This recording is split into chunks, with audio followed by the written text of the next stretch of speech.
The following presentation is a production of Ride the Wave Media. It's the Best Birth Podcast, where we interview experts that elevate you as you prepare your heart and mind to have the best birth. Each episode will interview professionals so you are prepared for pregnancy, birth, and postpartum. Our experts will build your confidence and empower you to trust your intuition throughout your pregnancy. This audio is taken from videos on YouTube. Watch the entire episodes on YouTube at Birth Made Mindful. You are listening to the Best Birth Podcast. Our guest today is Melinda Hudnall, and we'll be talking all about hypnobabies, prenatal yoga, and beyond. Melinda Hudnall is married with 3 boys and lives in South Jordan, Utah. Her education started in radiology, and she worked for 7 years in the hospital. After having her first baby in the hospital that she worked at, she knew she had to figure something out if she was going to have another baby because the epidural didn't work. She is a certified birth doula, yoga teacher, certified in prenatal yoga, and recently certified in Microcurrent Neurofeedback. Welcome, Melinda. Hi, thanks for having me, ladies. Happy to be here. So we'll start with Hypnobabies. What is Hypnobabies, and is it effective for pain management in birth? Yeah, so Hypnobabies is a type of childbirth class that someone can choose to take to prepare to have their baby. And there's lots of different childbirth classes available, and there are great options. I ended up choosing the hypnotherapy route for my second because I felt that it was good for me to get out of my head and just let my body do what it needed to do. Where when I had my first baby, I just walked in there like, hey, I'm here to have a baby, didn't do much research or education. And so, so the Hypnobabies, or like the hypnosis idea around childbirth, is to bring your mind into a state where you are so internal that you're just letting your body do what it needs to do, calming the mind, relaxation. So they have like relaxation techniques. They talk a lot about like it's the fear, attention, pain cycle. And so really just trying to train the brain, the body, the mind, how to come into the calming state and just let the body do what it's made to do. So you said you came to the topic because after your first birth, you didn't feel like the epidural was working very well? Yeah, so it's a common thing that can happen in labor. And I think a lot of moms, especially your first time, you just don't know what you don't know. But it's very common where anesthesiologists will call it, they're called hotspots. And so everybody's body is different. When they insert the epidural, it goes into the spinal cavity. And it just, some people can have like a certain spot where it just doesn't get to. So you can do different things of like trying to rotate. And we did a bunch of different things. We rotated, and he's like, took it out, put it back in. And it just, for whatever reason, my body was just like, it's just not going to work right there. So it was really hard to be in a space where I couldn't move. But I was still feeling everything, but there was just no options for me to be moving around and helping that. So I would say it was pretty traumatic for me to go through, but then, and then just being able to move into that space of like, okay, educating myself and figuring out what the best options for me would be for the next baby. So I took a hypnobirthing class from before my first baby was born. Okay. And there was only one other person in the class who it wasn't their first time. And she was there because she said, yeah, I had a failed epidural. And for my next birth, I just want to be more prepared. Yeah. So it's very curious. I wonder how many people will experience a fair amount of pain receiving that epidural, or if it's just a select few. I think there's a misconception with the epidural where it's like, oh, it's going to take everything away. And it really doesn't, right? Like it's an awesome tool, totally needed in whatever different situations, but it's not going to take everything away. And we still need to have tools and things in our pockets to move through. Well, and most Yeah. people don't get the epidural right when their first contraction starts either. Right. So you might need some tools before you're able to get the pain 100%. medicine. 100%. Yeah. What are some of those tools or techniques that you could use, or the elements from Hypnobabies that are the concepts to help you relax? Yeah. Yeah. So there's a lot of breathing techniques, which is huge. Like running a marathon, right? So being very aware of like physical things. So there's breathing techniques, mindfulness, positive affirmations, like visualization. It's really important to visualize, like, our minds are so powerful and like what we tell ourselves, right?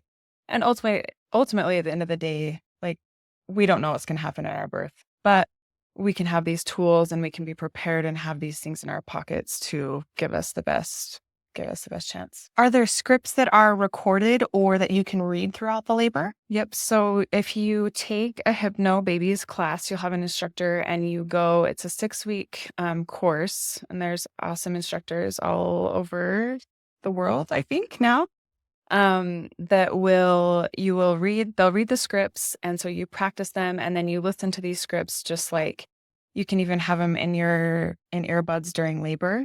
And a lot of moms, when I would be at a birth and whatever class they were doing, they would put either like this playlist or these relaxation scripts on their scripts, different scripts for different times of labor. So like maybe a pushing script or different things like that moms really, they really like, and it seems to be helpful.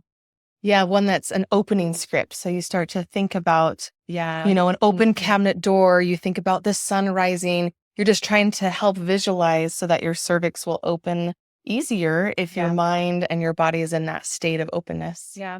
Yeah. And there's a physical aspect to it too, right? Like that you learn the cardinal movements of a baby as a baby's coming down and what's happening, like what's actually happening in your body at each stage of the labor. When we're educated about that, for a lot of people, it can make that process just easier as we understand what's happening in our body. Okay, we're in active labor now, or okay, it's pushing stage now, and different things that we can do to help with that makes that a lot, just helpful, a lot easier. Are there elements of Hypnobabies, hypnotherapy that can be used outside of birth? Oh yeah, 100%. I think that is how like hypnotherapy started. It was not in a birth setting, right? For addictions, for sleep, for healing trauma, like there's hypnotherapy, just in like regular therapy. There's a whole ton of things that you can use it for. I had to get my toenails done when you have too many ingrown toenails and they just keep coming back. And I remember the doctor saying, "Why are you so calm?" And I said, "I'm doing my hypnobirthing practices. I'm doing the breathing and I'm like deciding in my mind that I'm safe and I'm secure." Yeah. Yeah. I mean, right. Like our minds are so powerful and what we tell ourselves. And so it's true. I mean, I know some people, which I don't know if I could ever do this, but some people have done right. Like if they can't have different kinds of medications for like surgeries or stuff like that, that they will use it for different medical procedures. Yeah. And you talk about education as you've had your first and moving on to other children, and just our capacity grows as we grow and as we learn. I also use some techniques when I am in pain and I haven't even had a hypnobirthing class. And so it can only build on each other when you have those tools. I have been receiving acupuncture with my pelvic floor therapy, and she even said, "You hardly flinch, you hardly, move." And it's so interesting to be able to see ourselves, be able to handle more than we thought. Yeah, absolutely. Moving into yoga, I know you have a background in yoga and you're just so calm overall generally that it naturally leads itself to a great conversation with you in how you are able to use all of these tools in life. What got you into yoga? Yeah, so yoga, I didn't know anything about yoga until after my third baby was born. And I was trying to get back into working out, and it just wasn't the same as it was before. I was in my 30s. And so it was just my body just felt different. I knew I needed something a little bit more low key. And so at that time, I usually have pretty good post for about a year after I had my baby. So I was really needing to find something to help with that also. And so I found a great studio and I started there, and I just fell in love with it, and I just couldn't stop.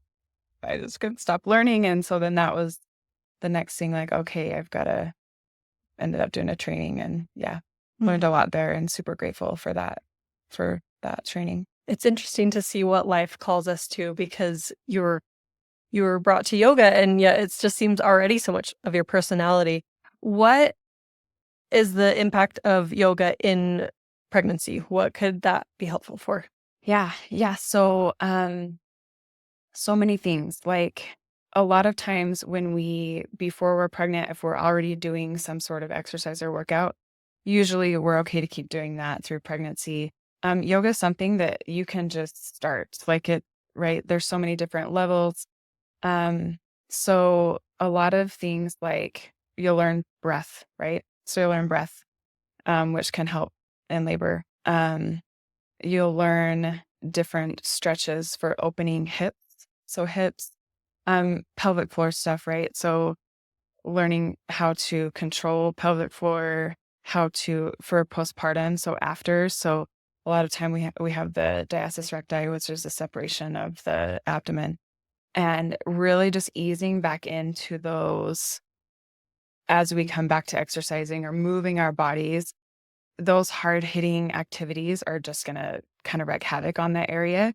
So just being really mindful of that. There's a lot of great core stuff for that. So when I went to see my pelvic floor therapist, I was like, gosh, I hadn't gone. And I tell all the moms, you know how you do. You tell all the moms, then you don't go yourself. But so when I finally got there, I was like, oh, check my pelvic floor. And I had been into yoga at that time for many years after. And she's like, you're great. And she's like, I think it's just your yoga that was helpful. So so lots of great things to learn there, and lots of supportive things. Like if you are going to start during pregnancy, so many modifications that are doable and safe, and For some of the poses that are in yoga, if we start while we're pregnant, are they unsafe, like a downward facing dog? Are we not supposed to be inverted in a way that the blood rushes to our head? Yeah, so the inversions is one of the things that you'll just skip, right? So there's just ways around it, or you'll just skip it altogether. There's a lot of chair yoga when you're pregnant. So at some point when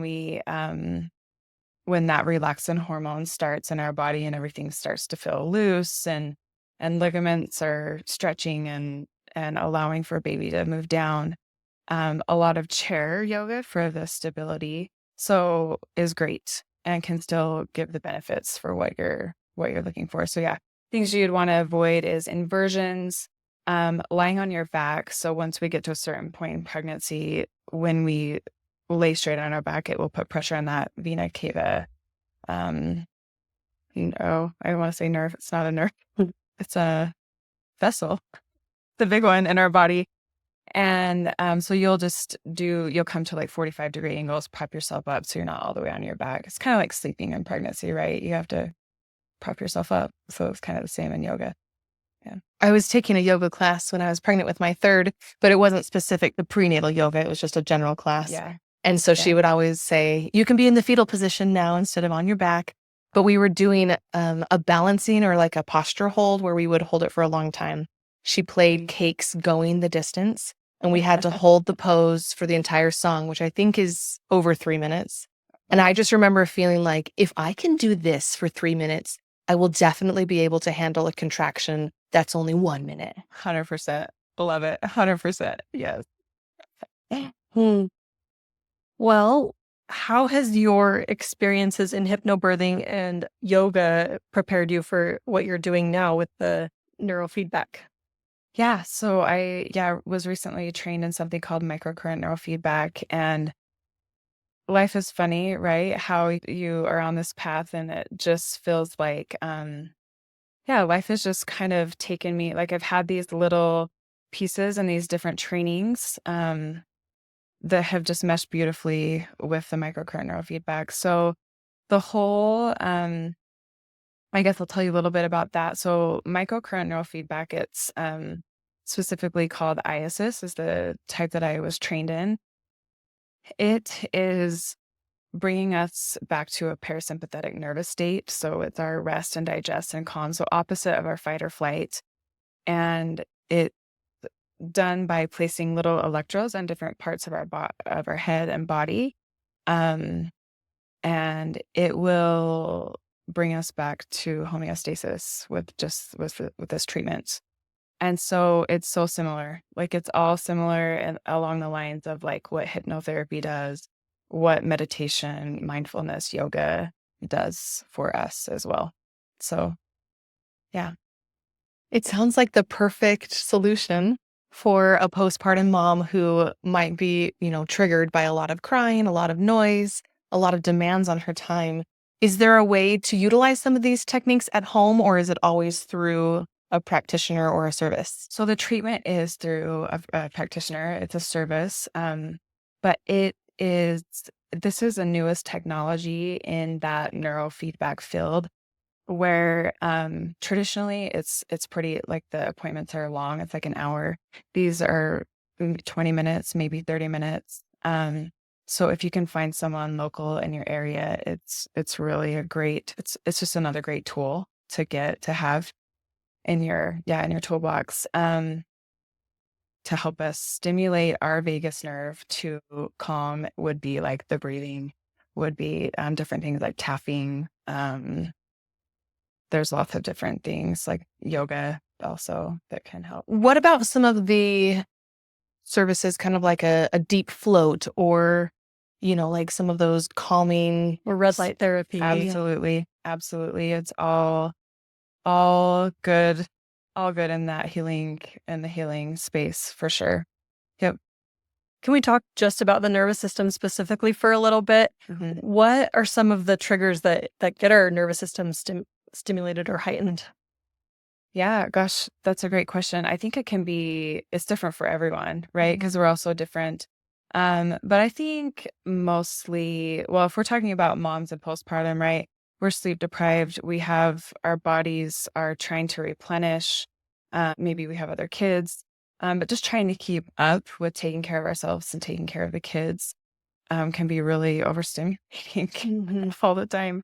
So it can just kind of help to calm, and also it helps us to the other thing with this is it's connecting neural pathways in the brain that may or may not be connected. So along with bringing us back to that parasympathetic, it's connecting these neural pathways that help us to just react to maybe a triggering situation that would have been triggering for us previously. We can interact with that in a different way. So it kind of shows us, okay, I can handle this. This is what I can do or not do, or this is the appropriate response, right? Maybe we need to put ourselves on timeout as a mom. Whatever it is, we can meet that trigger, that interaction in a different way. So I feel like it's pretty profound and pretty big for parents, for most everyone. Yeah. Yes. Can you share how you got into it? I know it was related with your sons. Yeah. So it just came through my kids. We have 2 kids that were diagnosed with dyslexia last year. And my sister-in-law found this for her daughter. She was like, hey, you got to come try this. And like, we'll be right there. And our whole family did it last year. And me and my husband just saw such profound things for changes in us that we decided to go get trained together. And so my sister-in-law had the clinic in Bountiful that they do it there. And then we have a clinic in South Jordan that we just started. How often does one need treatments for it to feel effective? Yeah. So treatment is usually 12 to 20 sessions. People can feel difference just on one session. So with me, the first time I did it, I did have an emotional release, which I was crying. I didn't know why I was crying, but that happened. So an emotional release, and then the sleep. So that's one thing that has been studied pretty extensively, and is to help with sleep. And then I woke up the next day, and I'm not a morning person. I never have been. But I woke up at 5:30 without my alarm, just ready to go for the day. And I was like, okay, what happened right there? So that was pretty profound for me. And so I feel it for myself, and different clients have seen improvements with just after one session. Yeah. Is it effective for other sorts of things that occur, ADHD or, things that are common like that? Yeah, definitely. So the things that it has studies around are sleep, depression, anxiety, and PTSD. So there's been lots of studies with like veterans, people in that space, different, mostly like the anxiety and depression. But there is this neurodiverse section where it is pretty profound in that area too. So like learning disabilities, ADHD, definitely has been helpful for people. I think just considering it as an effective tool for postpartum mood disorders could be one reason that all of our listeners would want to learn more. Absolutely. Absolutely. Postpartum can be such a tricky time where our hormones are still trying to regulate and come back. This, like we talked, the sleep. So even if it's just to help a mom sleep and try and get deeper sleep when she can get it, and reduce that anxiety, right? Especially for a new mom, we have all this, it's a new thing. There can be lots of anxiety around that. So yeah, absolutely. Well, this conversation has been incredible. Do you have any additional resources that you'd like to share with our listeners today? Sure, thanks.